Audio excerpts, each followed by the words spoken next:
Seres inteligíveis.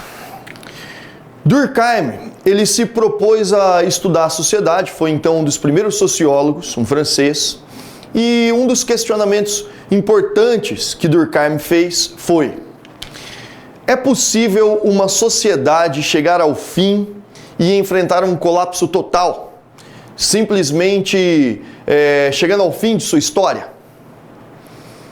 É isso que a gente vai abordar nessa aula aqui de sociologia. Vamos lá.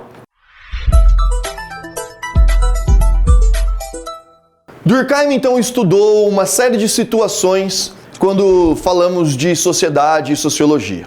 Pesquisou então o que a sociologia estuda através do fato social, trabalhou a questão da coesão social e agora, no último momento, a gente vai abordar a anomia social. O que entendemos por anomia social? Durkheim define a anomia diferenciando as sociedades em sociedade com solidariedade mecânica e sociedade com solidariedade orgânica. Se for uma sociedade com solidariedade mecânica, a anomia social é de uma forma, a própria anomia por si só. E se for uma sociedade com solidariedade orgânica, ele chama isso de crise anômica. E o que seria a anomia e o que seria a crise anômica? A anomia é quando tratamos aqui de um colapso total, ou seja, a sociedade simplesmente vai chegar ao fim. Ela acaba. Exemplo, Grécia antiga, Roma antiga. Ah, mas Roma e Grécia existem até hoje, Caetano. Filho, se você observar a estrutura social da Grécia na Idade Antiga, é completamente de hoje em dia. Aquela sociedade não existe mais. Ela foi substituída por uma nova sociedade no mesmo lugar. Ou seja, Roma, a mesma coisa. A sociedade feudal existe? Não mais. Por quê? Porque são sociedades com solidariedade mecânica e por isso viveram a anomia. Chegaram a um colapso total.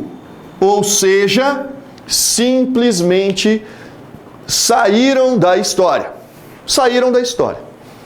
Agora, quando pensamos em sociedade com solidariedade orgânica, a anomia não acontece. O que acontece é a crise anômica. O que é uma crise anômica, Caetano? A crise anômica, pessoal, é quando essa sociedade enfrenta uma crise muito forte, muito intensa, e isso vai promover grandes transformações. Isso vai realizar, então, uma série de mudanças nessa sociedade. Isso é o que nós chamamos, então, de crise anômica. A crise anômica, ela reflete, então, em mudanças. Tá aqui, ó. Em mudanças sociais. É assim, então, que diferenciamos a anomia, que representa um colapso total, da crise anômica, onde tratamos de mudanças sociais. Como a gente já falou na nossa última aula, a sociedade com solidariedade mecânica é aquela que são todas aquelas sociedades anteriores ao capitalismo. Então aqui eu estou falando de sociedades do período da Idade Média, da Idade Antiga, da pré-história. Tudo isso daqui entra em sociedade com solidariedade mecânica. Já as sociedades com solidariedade orgânica são aquelas sociedades capitalistas, sociedades absolutistas da Idade Moderna, sociedades burguesas da Idade Contemporânea, ou seja, todas as sociedades capitalistas, inclusive a que Durkheim viveu no século XIX e a que nós vivemos hoje em dia. Por isso, abordamos então a crise anômica, que foi estudada por Durkheim. Durkheim optou por estudar a anomia social em sociedades com solidariedade orgânica, como por exemplo a que ele vivenciou. E Durkheim viveu numa época de intensas mudanças sociais.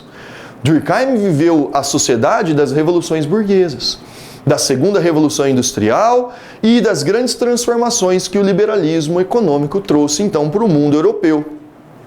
E é nesse perfil de anomia social que Durkheim publica uma das suas mais importantes obras.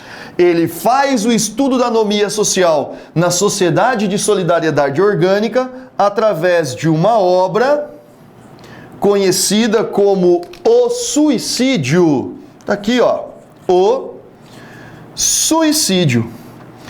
Por que Durkheim estudou o suicídio? O que você quer dizer aí, Caetano? Simplesmente digo-lhes o seguinte: Durkheim entende que o suicídio nada mais é do que um reflexo de crise anômica. A sociedade está passando por uma transformação muito intensa, por uma mudança, uma crise muito forte.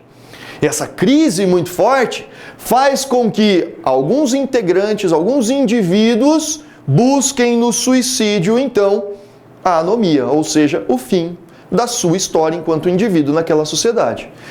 E é dessa forma, então, de uma maneira científica, ou seja, realizando testes, buscando experiências para provar que a sua teoria estava certa. Então Durkheim realiza uma série de estudos sobre suicídios em determinados períodos da história. E aqui ele identifica alguns tipos de suicídios diferentes com relação a essa crise anômica. Como assim, Caetano? Exemplo, Durkheim, ele diz que você pode praticar o suicídio, mas esse suicídio necessariamente não pode estar vinculado a uma crise anômica. Por exemplo, ao que ele chama de suicídio egoísta.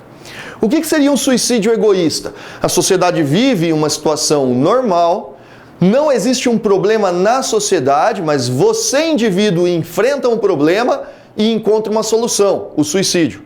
Ou seja, é um problema muito profundo, eu não tenho como resolvê-lo, vou lá e me mato. É o suicídio com um perfil egoísta. A sociedade não vivia nenhuma crise anômica, mas o indivíduo foi lá e se suicidou. Outros perfis de suicídios, outros tipos de suicídio. Por exemplo, o suicídio chamado de altruísta. Pô, mas como assim? O cara vai se matar de maneira altruísta? Sim. O cara que é praticante, por exemplo, de um determinado grupo que se identifica com o terrorismo e ele vai lá e, como um homem-bomba, comete o suicídio.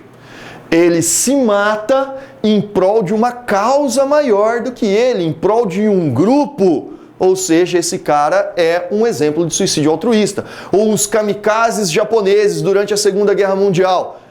Como o Japão não conseguia produzir armamento suficiente para a guerra, eles simplesmente derrubavam os seus aviões. Aqueles aviões já que estavam mais velhos, no fim da guerra, o Japão simplesmente derrubava esses aviões do seu alvo e o piloto então praticava ali um suicídio. Mas ele praticava isso em prol da pátria, em prol do país, em prol da nação japonesa. Era uma espécie de altruísmo. A crise sofrida por aquele momento no Japão era a guerra, ou seja, era uma crise anômica. É um exemplo então de suicídio altruísta. Ou seja, são dois exemplos aqui de suicídios que o Durkheim aprofundou, que ele trabalhou na sua obra O Suicídio, para exemplificar e mostrar como então a crise anômica acontece nas sociedades de solidariedade orgânica. Ou seja, sim, é possível que uma sociedade enfrente o colapso total. Né? Quando a gente perguntou lá, é possível então que uma sociedade chegue ao fim? Sim, através aqui, principalmente a gente viu isso na história com a solidariedade, nas sociedades com solidariedade mecânica, porém com uma ressalva. Sociedades capitalistas, elas não chegam ao fim porque o capitalismo se adapta, então o que acontece são as crises anômicas, que é um exemplo de anomia social. Beleza? Sempre ser pensante. A gente fica por aqui. Próxima aula de Sociologia, a gente se encontra e fala um pouquinho mais sobre os clássicos da Sociologia. Valeu!